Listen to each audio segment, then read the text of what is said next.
Rob, Champions Cup action again this weekend and a trip to Castres, but let's just reflect quickly on Munster. And what were your thoughts now a few days on from that? Was it 2 points gained or some lost? I've kind of said this a few times. I suppose it depends when you're looking at the game. You know, if you look at it beforehand, at home, we're going well in the Premiership. We're obviously targeting the victory, and we want at least 4 points from the game. I don't mind saying that, and it's a little frustrating that didn't happen.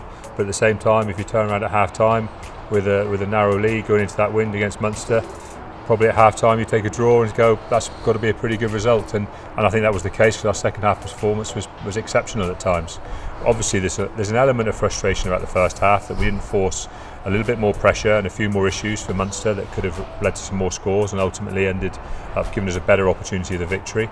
But actually, you know, it's still going to be the points collection over the next couple of rounds that are really going to determine how happy we are.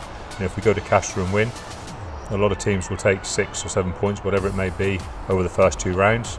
That gives us a really good foundation to work from. You know, our double header is 2 games in England, which is unusual, but also gives us an opportunity to collect more points. You know, I think there's an awful lot for us still to fight for, and you know, my job and the team's job is to follow on our second half performance against Munster into this round and make that the starting point of where we're going to go in the future. Munster was a new experience, Castres will be a new experience this weekend. What are you expecting from them? You would have looked at them against Gloucester last weekend.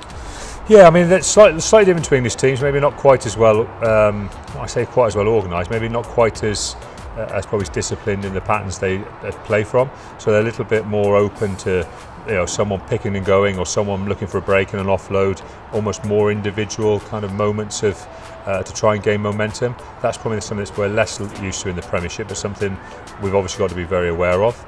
That also gives us some opportunities as well. I think it'd be a really interesting clash of styles. You know, they're a heavyweight side who probably like to have moments of play rather than long periods of play.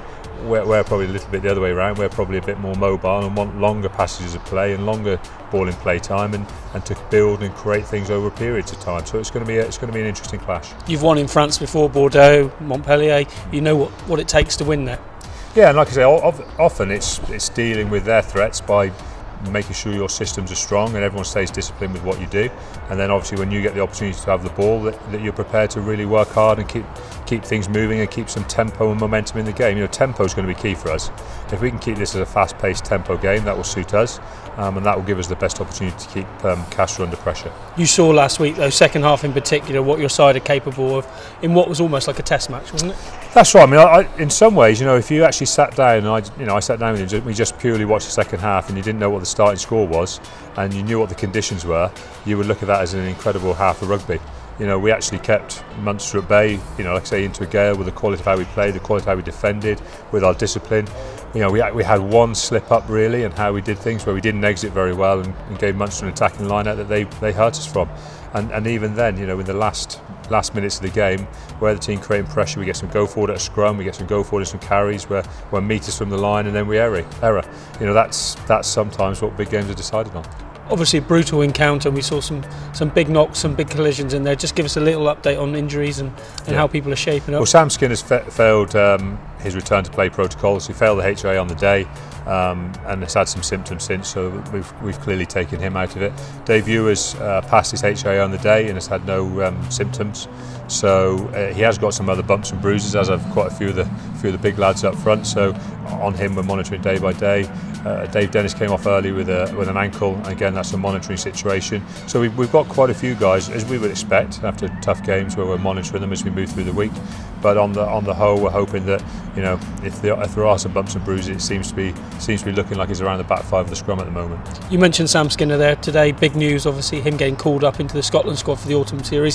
How excited and delighted are you for him? Oh, I'm obviously thrilled. You know, it's been something we've been kind of preparing for a while. Sam mentioned to us that he'd been contacted by Scotland quite a while ago. He was very close to touring in the summer with them and decided against it, but obviously the lure of them approaching him now in a World Cup year, I think there's been a very positive approach from Scotland. Would I love him to be playing for England? Of course I would, but I can't control who England pick. And we're delighted that Sam's been given the opportunity to play international rugby, and it's kind of what we want here at the club. We want guys to play really well for us, and their reward should be, you know, international rugby as far as I'm concerned, and we're certainly not going to stand in his way, and he's going to go with all our backing to have a really good autumn.